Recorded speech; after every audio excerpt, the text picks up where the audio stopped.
Jeffrey and Marguerite Campbell grew up in Nashua in the early 1900s and attended the Nashua Universalist Church. Their father, Jeffrey Sr., was black, and their mother, Lillian, was white. In 1916, Jeffrey Sr. was killed in a racially motivated attack. The family moved to Nashua in 1919. Soon after, Jeffrey, Marguerite, and Lillian became active members of the Universalist Church.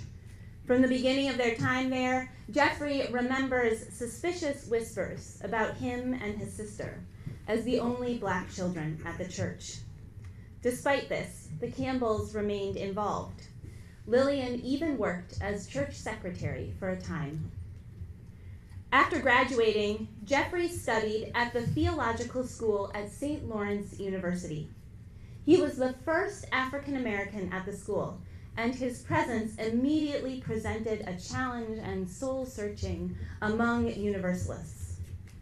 Denominational officials weren't sure if it was worthwhile to support Jeffrey on his path to ministry. They had doubts as to whether Jeffrey would ever be able to find a church to serve.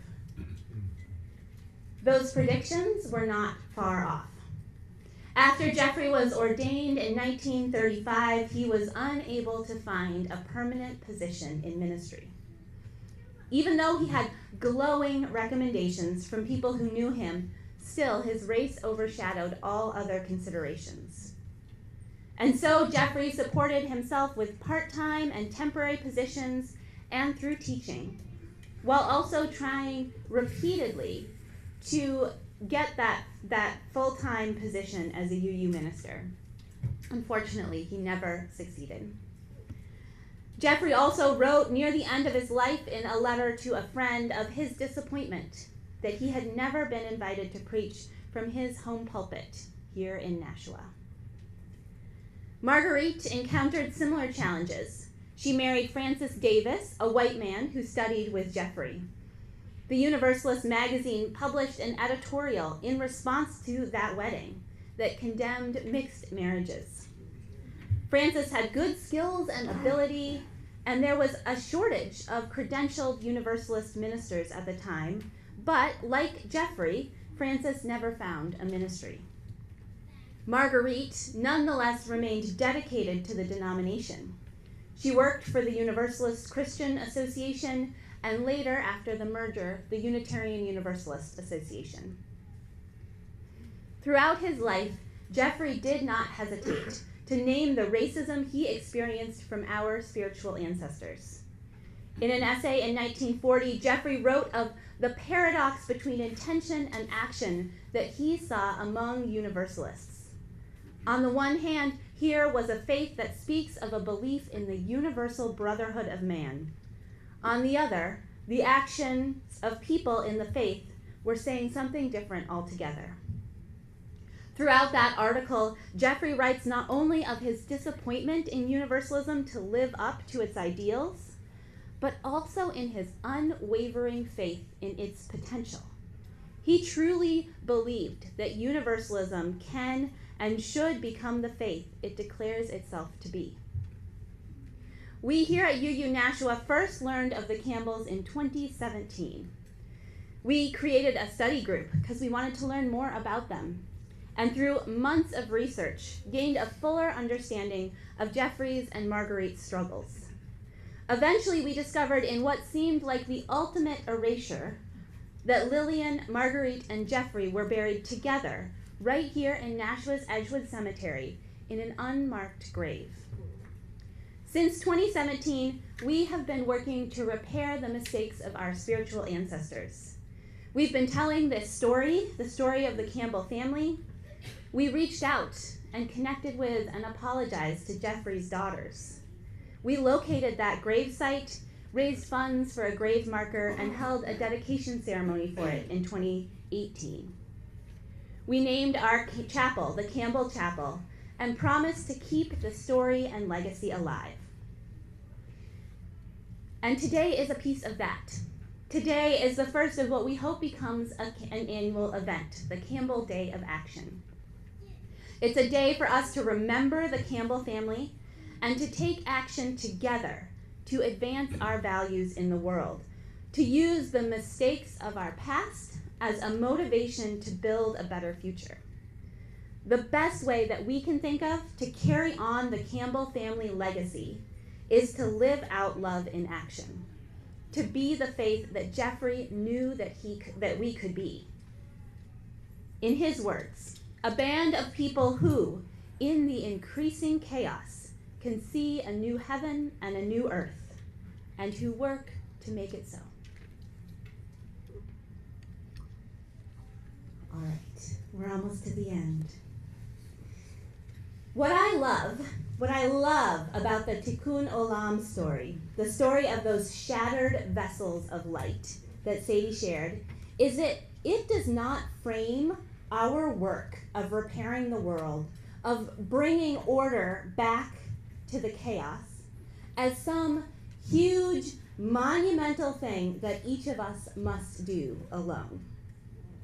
Instead, it is this small act of searching for the light and bringing it back together. It's something that each of us do in small ways over the course of a lifetime. And then over the years, over centuries and centuries, generations and generations, it all adds up. It is all a piece of bringing that light back together. When I think of the work of reparations, of repairing the world from the wrongs of past generations, it feels really big. Our ancestors have made a lot of mistakes, right? We continue to make a lot of mistakes. And it feels like more than I myself personally can influence. But if I'm able to think of it not as just one big moment, one big thing that has to be done, but instead an accumulation of small acts of repair over a lifetime, then it feels a little bit more manageable. Then it feels like something I might actually be able to be a part of. The chaos that is white supremacy took centuries to build to what it is now, and it will likely take centuries to fully dismantle it. Our work is not to do it all in a day, but to remain committed to that work over the long haul. Back in 2017 and 2018, we learned about the Campbell family. We apologized to their surviving relatives. We raised money for a gravestone and for the organization Black Lives of Unitarian Universalism, the UU organization committed to the thriving of Black folks in our faith. But our work of repair did not end with those actions. This is not something that we get to just check off our list and never think about again. The racism that the Campbells experienced was not just one moment, but an accumulation of moments over their lifetime. And so the work of repair cannot be just one moment either, but instead an accumulation of moments, the work of a lifetime or more. And that is why we hope that this Campbell Day of Action is not a one-time thing, but an annual event. We hope that every year we will take a morning to remember the Campbell family, to remember that we are a part of repairing those wrongs, and to act together for a more just and loving world. I hope that we are not only doing the work on this day, but that we're remembering the past and working for the future more than once a year too, right? But I do think it helps to have this once a year reminder. I think it helps to have a day where we're all doing this together, where we're able to see one another gathering up those sparks and support each other on the journey. And so in that spirit, I hope you'll join us after the close of this service as we continue with workshops and action stations. I'm going to say they're going to begin at 11:05. You have already heard about some of them. In the lobby, we invite you to add to the Campbell commitment wreath and write postcards or sign in to let our legislators know where you stand on upcoming bills. Here in this room and on Zoom, we invite you to join Paige for the New Hampshire Advocacy 101 workshop. I will be down the hall, at the end of the hall in room 258, with members of various social justice working groups in our congregation, sharing a workshop on finding your place in UU Nashua social justice. If you want to get more involved or just want to learn what it is we do, you can join me there. Up in room 302, that's upstairs, Sadie, our child care staff, and some volunteers will be holding a Love in Action sign making workshop. This space is for all ages, so children, teens, and adults can attend together, and it is also a place where you can drop off children if you, as a parent or guardian, want to go to a different workshop. We'll have toys and caregivers for young children there as well.